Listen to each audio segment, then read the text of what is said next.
Saudara, kita bicara mengenai Pantekosta. Nah, pada waktu Tuhan Yesus naik ke sorga, Dia memberikan satu pesan yang sangat penting kepada murid-muridnya, yang tertulis dalam Kisah Rasul pasal 1 ayat 4. Saya membacakannya lagi kepada saudara. Pada suatu hari ketika Ia makan bersama-sama dengan mereka, Ia melarang mereka meninggalkan Yerusalem dan menyuruh mereka tinggal di situ menantikan janji Bapa yang demikian katanya, telah kamu dengar daripadaku, sebab Yohanes membaptis dengan air, tetapi tidak lama lagi kamu akan dibaptis dengan Roh Kudus. Tuhan Yesus sendiri mengatakannya sebelum Dia naik ke sorga, yaitu sewaktu Dia masih melayani di bumi ini. Tuhan Yesus beberapa kali bicara mengenai Roh Kudus akan datang, Roh Kudus akan memenuhkan kamu, Roh Kudus akan memimpinkan kamu, dan seterusnya. Nah, di sini sekali lagi Dia mengatakan sebelum Dia naik ke sorga, perkataan yang terakhir, sebab Yohanes membaptis dengan air, tetapi tidak lama lagi kamu akan dibaptis dengan Roh Kudus. Kamu akan ditenggelamkan dalam Roh Kudus, dan hidupmu akan berubah, seperti dikatakan dalam ayat 8. Tetapi kamu akan menerima kuasa.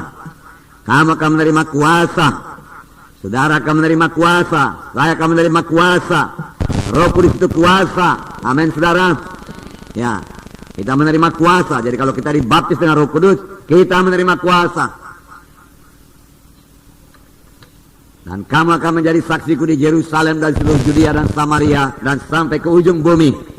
Oleh sebab itu setiap kali saudara melayani, saudaraku, melayanilah dengan kuasa Roh Kudus.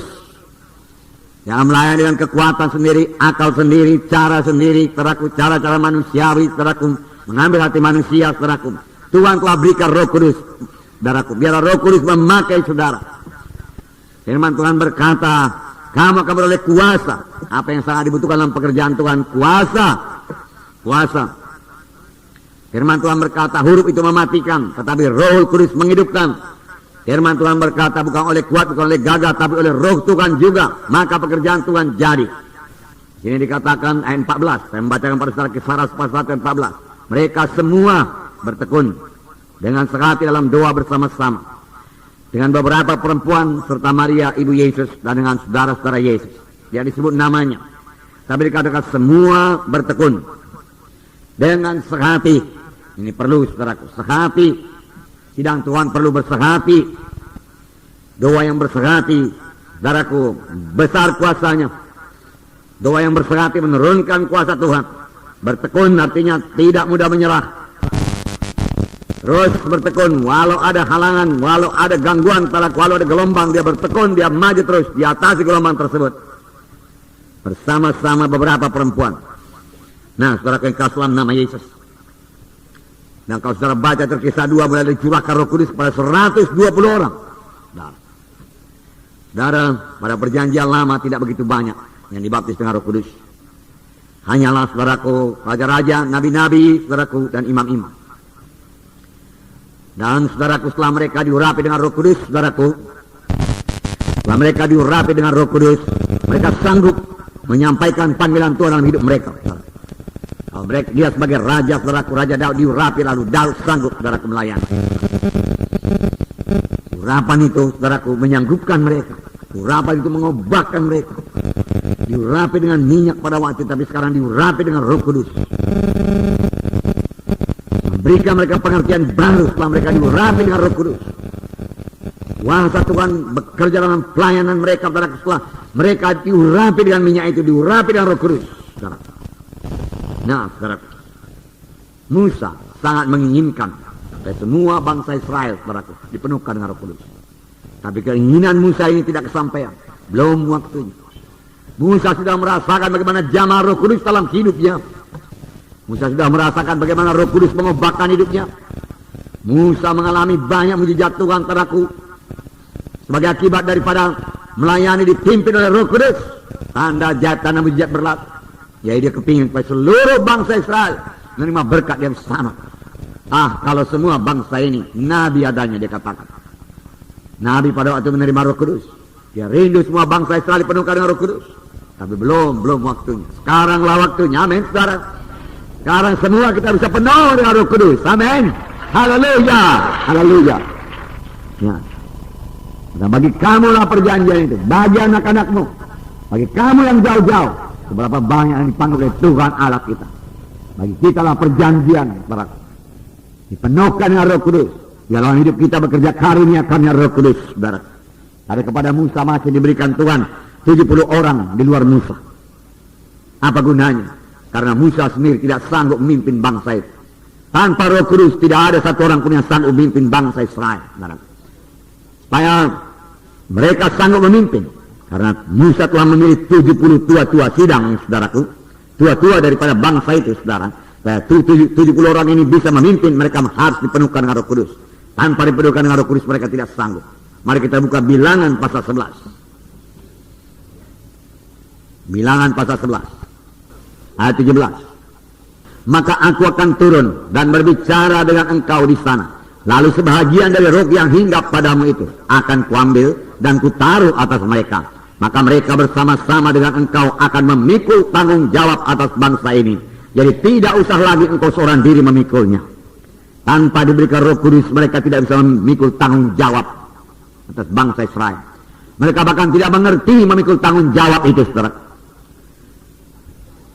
Mereka tidak mengerti. Sampai sekarang kalau kita mau mengerti perkara-perkara rohani, kita tidak bisa mengerti dengan akal manusiawi, dengan kebentaran manusia tidak bisa. Kita perlu, saudaraku, wahyu daripada Roh Kudus, saudara.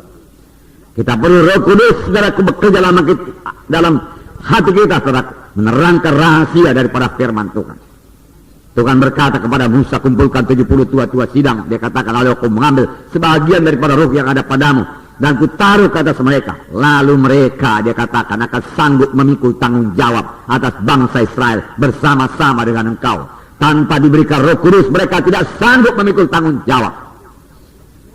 Itu sebabnya saudaraku, Tuhan berkata, tunggulah di Yerusalem, jangan pergi. Kamu tidak akan sanggup menegakkan perintah agung kalau bukan dengan Roh Kudus. Tuhan berkata, tunggu sampai kamu lengkap dengan kuasa dari Maha Tinggi.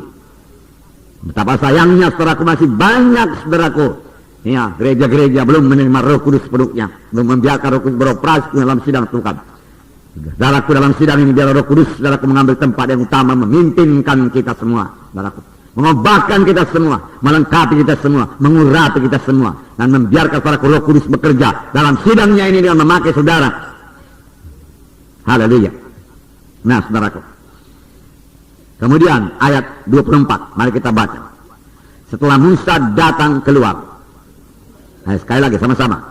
Setelah Musa datang keluar, disampaikannya firman Tuhan itu kepada bangsa itu.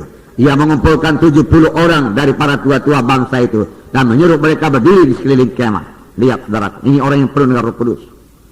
Saudaraku, dia tidak kesulitan akan firman Tuhan.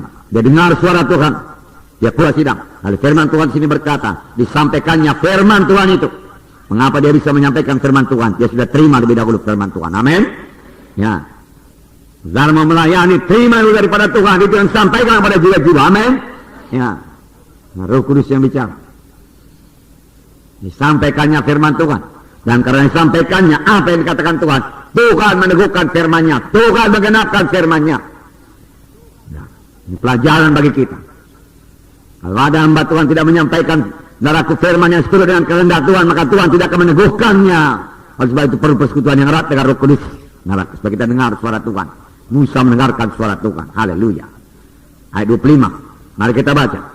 Lalu turunlah Tuhan dalam awan dan berbicara kepada Musa. Amin. Bicara kepada Musa lagi. Tuhan suka bicara sebenarnya. Dia mau menceritakan banyak perkara kepada kita. Tapi banyak anak-anak Tuhan tidak siap sedia. Tidak mengharapkan Tuhan bicara. Tidak ekspektan dia, tidak menunggu. Firman Tuhan berkata, siapa yang menantikan Tuhan akan membarui kuatnya. Nantikan Tuhan dengan merindukan suara Tuhan. Haleluya. Terima kasih Tuhan.